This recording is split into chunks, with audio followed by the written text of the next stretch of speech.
So, hello mga ka-Amazon. So, i-share ko naman sa inyo ngayon ay ang tools na tactical arbitrage. So, ang tools na to ay tutulong para maging madali yung paghahanap mo ng produkto. Para ito sa mga sa mga client na ayaw mag-hire ng VA. Kasi, nandyan na, binigay na lahat ng tools na to. So, pero itong client na to, nag-hire kasi yung qualification niya hindi akma sa binigay ni tactical arbitrage.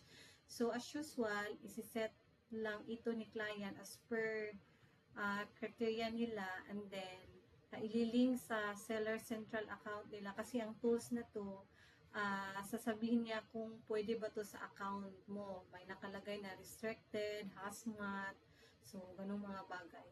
And then, as per experience ko, so tatlong paraan ang maitulong ni TA sa'yo. So, TA or tactical arbitrage. So, una, itong quick search, and then pangalawa, itong product search, and then pangatlo, reverse search. So, as per experience ko po ito lang po ang na-try ko kasi first time ko pong gumamit ng TA, and ito po yung na-discover ko. And then, syempre, kay YouTube University, diba? So, doon ko rin natutunan kasi nga wala akong experience dito. So, unahin natin ang quick search. So, dito,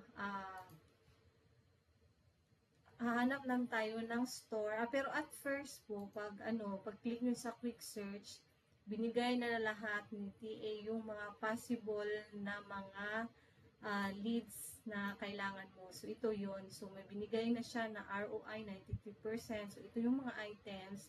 And then, gagawin mo lang, i-open, and then, check mo kung pasok sa criteria. Kasi nga, nababase tayo kay Kipa. So, pagtingin mo lang dito, pasok. Kasi titingnan mo, buy cost niya is 18.45, and then selling price kay Amazon 49.71. So, alam mo talaga na pasok. Kaya lang, pag i-open mo, merong criteria na hindi pasok dito. So, sa picture pa lang din, parang hindi na siya match. So, magkaiba yung picture, and then, para sure, i-open na lang. So, hindi ko na lang i-open, basta, kung gumagamit na kayo nito, so ganun po gagawin, open yung one by one. So ito, binigay na niya. And then, kung gusto nyo by specific store, and then hindi para lahat ng store, pwede kay TA. So, selected lamang po. And then dito po, ito po yung mga stores na pwede sa kanya. Ito po. So, for example, one by one nyo, or sa akin ginawa ko po, pag kunti lang yung nakalis, kasi ang mga number na makikita, ito yung nakita ni TA na pasok sa criteria na sinet mo sa kanya. So, itong store na to may dalawa, si 4SGM, isa, si A4C. So, ginagawa ko is, yung maliliit, may mga maliliit na mga numbers, isabay kong i-click. Ito, and then, apply lang. So, itong iba, meron na pa na-click. So, na lang, deselect all natin kasi previously na-click na siya. So, wala na. And then, yun, click natin. Itong maliliit lang, pag-isahin natin. And then, apply. So, 5 items. So, ito yun, apply. And then, search. So, ito yun. Ito yung mga sinuggest niya na as per sa set natin na mga store. So, si Pure Formula. So, ito yung mga binigay niya. So, kung titingnan mo, napakadali at napaka-useful ni tactical arbitrage. So, ito yung mga binigay niya. So, as I mentioned earlier na isa-isahin nyo, i-check nyo kung pasok ba talaga sa criteria. Kasi ito, sinabi niya lang na 34% base dito, pero pag open mo pala dito is siya, itong price na to, ito yung price na naubusan ng stock yung ibang seller, kaya siyang nag-dominate, so binago niya, kaya pumasok sa ganitong ROI or tumaas. So, So, check na po yan isa-isa. And then, other way is product research. So, ito po yung quick search. Yung pipili ka ng mga store na supported ni TA. So, pangalawang way, itong product search. So, click lang ito. And then, by ang product search is from the store po. So, pipili tayo ng store. And then, pipili tayo ng brand or category doon na naka-sale. So, dito kay Vitacos. So, ito yung mga sale niya. So, itong si Bruto. So, pili tayo ng ng well-known na brand. So, itong si Vitacos.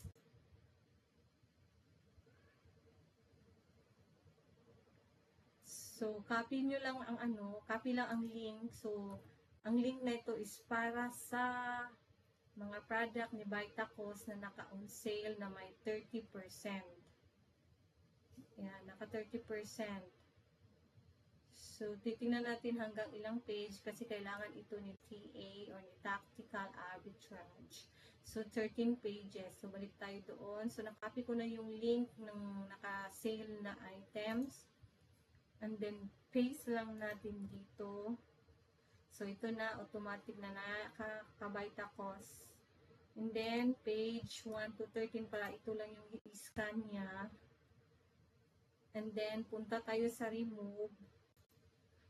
So, depende lang po kay kay client, yung kung ano ba yung i-remove nyo. So, sa akin, as per experience ko, so, ni-remove ko yung remove if Amazon is also a seller and now in stock. So, check lang yan para i-remove niya sa result. And then, itong hazmat, check. So, okay lang kay client kung suppress yung buy box o yung walang buy box, suppress po yun.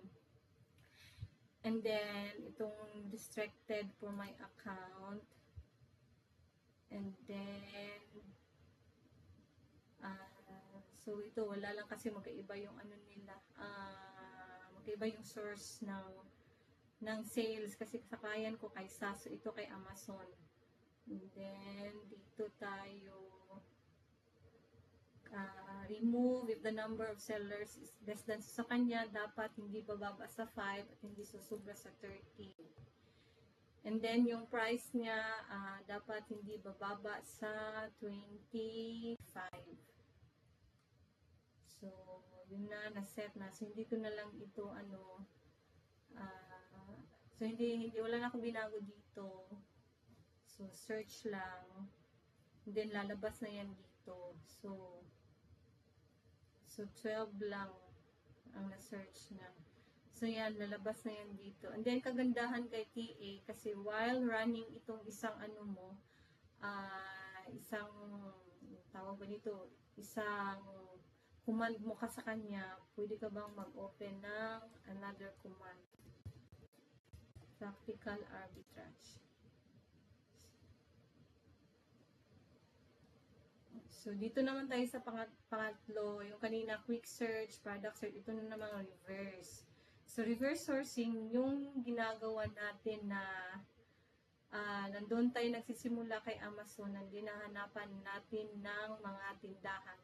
So, diba, si Tactical Average ginawa niya yung trabaho ng VA. So, kailangan yung, pero not really, syempre wala namang perfecto. So, yun, kailangan i-search ng VA kung pasok ba talaga.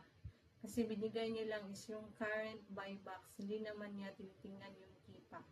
So, balik tayo dito. So, reverse tayo. So, sa mga previous tutorial videos ko, so, magsisimula tayo sa isang tindahan sa Amazon. So, hanap tayo ng tindahan. Amazon.com.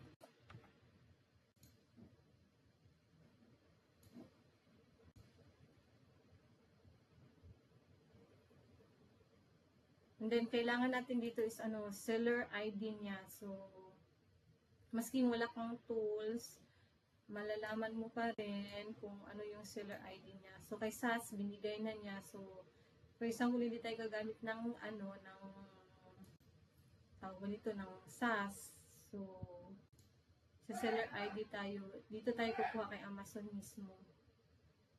So, syempre, FBA siya. So, doon tayo kukuha din sa FBA. So, filter and then prime. So, ito, for example, ito napili natin. And, click lang natin yung storefront niya. So, ito yung storefront stocking natin. Si ano ang gagawa? Si Tactical Arbitrage. So, ito yung ano niya. Seller ID. So, copy lang natin. Then, punta tayo kay TA. And then, dito, hanapin natin so, marami pa siyang feature. So, as per experience ko, so, ito lang muna. So, search seller products. Yan. Then, yung seller ID, ito. So, ito, na-set ko na yung mga dapat i-remove. So, ito. So, madali lang. Search lang. So, ito yung pangatlong feature ni PTA. So, as per experience ko lang po. So, madali ka. One week ko pa lang pong nasubukan si TA. So, ito isa, running pa rin. So, while running si TA, so, ginagawa ko is, yung manual sourcing. So, doon sa storefront stocking, yung ginagawa natin, so, by SAS, si SAS yung ginagamit ko. And then, pag natapos na ito, so, medyo matagal kasi isipin nyo nga, kung tayo ang hanap, aabutin pa tayo ng 8 hours. So, siya, so, ganun lang kadali sa kanya. Siguro mga less than an hour lang ito. Depende po sa pinapagawa nyo kay TA. So, loading pa. So, ito yung storefront stocking.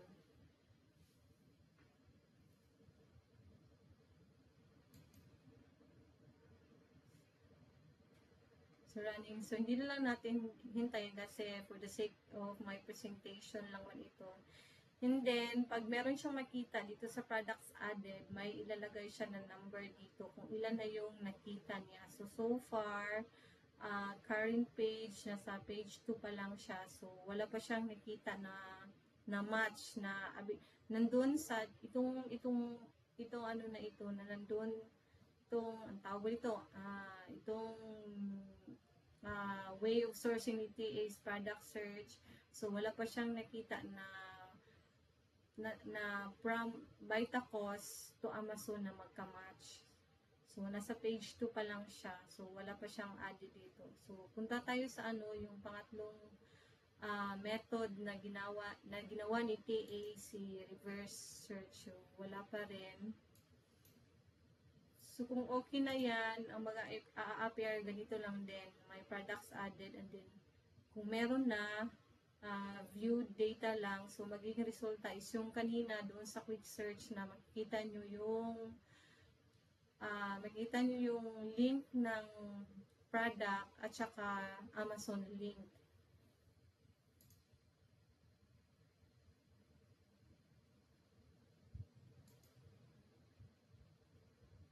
So, wala pa po.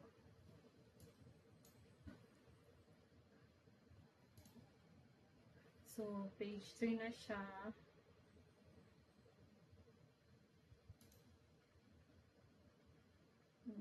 Searching ko siya. Basta ano lang po, ang lalabas dito ay katulad ng nito, may lalagay siyang number dito kung meron na siyang makita, and then view data lang po. So, ako, dito muna ako magsisimula sa product search. So, cancel na lang natin. Sa quick search. So, cancel na lang natin yan. Basta, ang sabi ko is, kung meron na siyang makita na match na store link at saka Amazon, dito mag-a-appear, and then view data lang. So, dito ako kadalasan kay quick search. Bigay niya lahat, as in lahat, yung kanina pinakita ko. So, ulitin natin. So, parang naglalag na siya.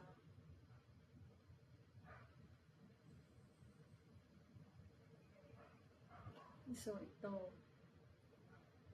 Pag wala kang binigay na specific na store dito, so, bibigay niya lahat. So, di ba? So, walang kahirap-hirap. Binigay niya lahat. Ikaw, gagawin mo lang is i-check mo kung pasok sa criteria ni client. Basta binigay niya lang is pasok sa ROI na sinet natin sa kanya at yung mga link ng store at saka Amazon, di ba? TA, so tactical arbitrage. Sa pagkakaalam ko, annual ata ano nito subscription, so check natin for the sake of our curiosity. Tactical arbitrage.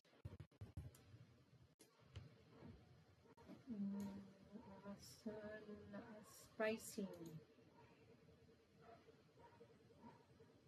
Okay. So, may monthly pala. So, monthly, flip pack.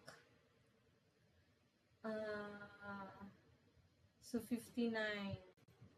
59 times 55.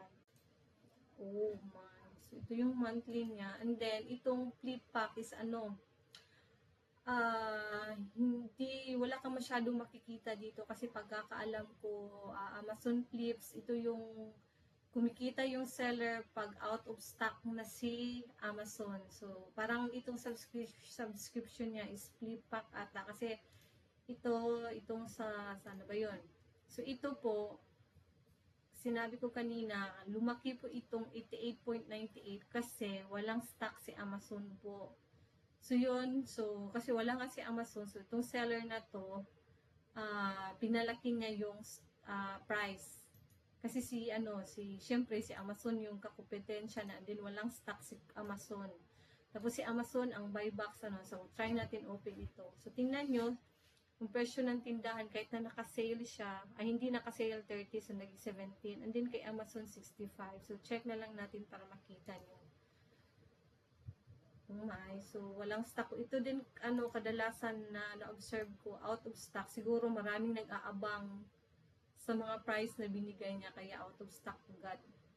Kasi naghahanap nga ng presyo si TA na nandoon na kay Amazon na mura para ma-achieve yung sinet nyo sinet na ROI ni client. So, ito for example. So, price niya dito for example, 17.99.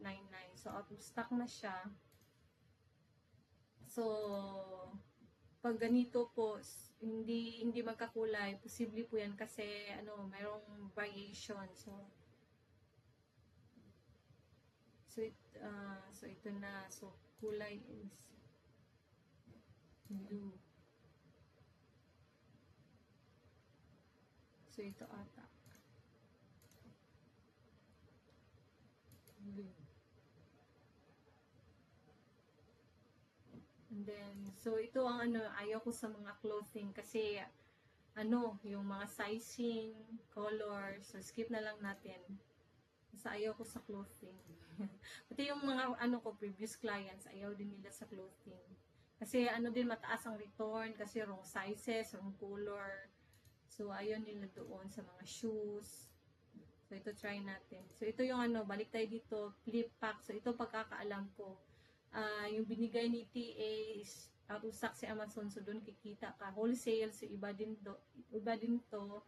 So, online arbitrage, dapat ito yung dito, kung online arbitrage yung ginawa ng isang client, so dito siya mag-subscribe. Ito yung ginagawa ng mga VA. So, maghahanap ng isang item sa isang retailer and then ibenta kay Amazon for a profit. So, syempre, malaki ang presyo kay Amazon compared kay online store. So, yun po, online arbitrage.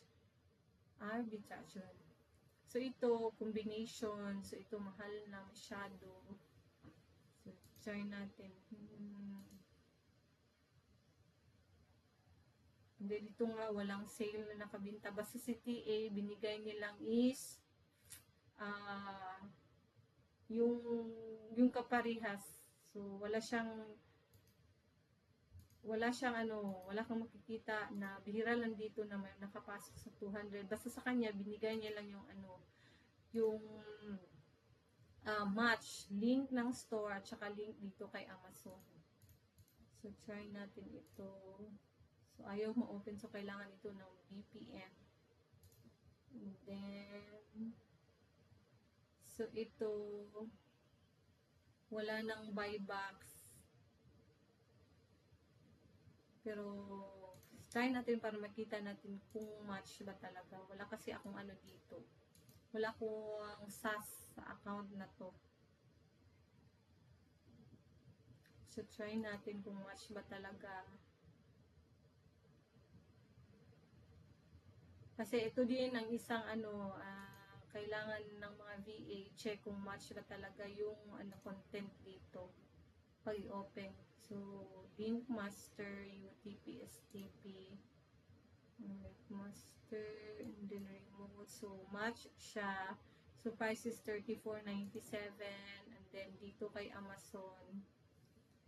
So, walang buy box.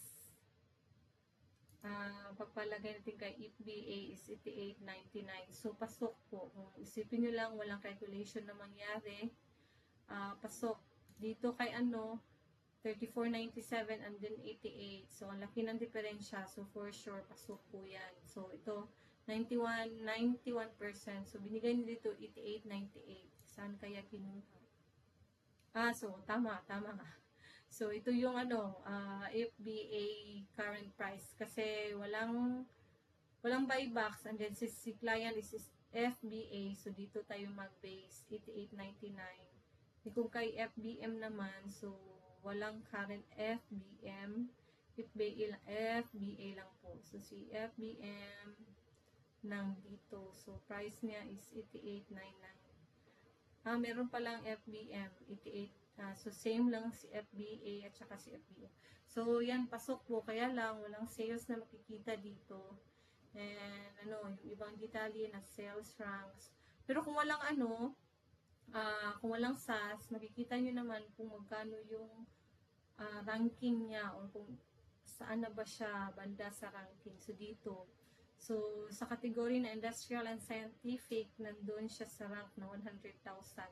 So, pag ganito, mataas na ito, doon sa isang client ko, ano siya, pag industrial, nasa 30,000 lang dapat yung pinakataas na ranking niya. So, dito nga, wala kang makikita na both in past months, siguro hindi siya masyadong mabenta. So, yun po, tingnan nyo naman, match. So, ang galing ni TA kasi hinapan ka niya ng ano, ng product na may link ng store at saka ni Amazon. So, as VA, check nyo lang kung pasok ba si criteria. So, yun lang po. Thank you. Bye.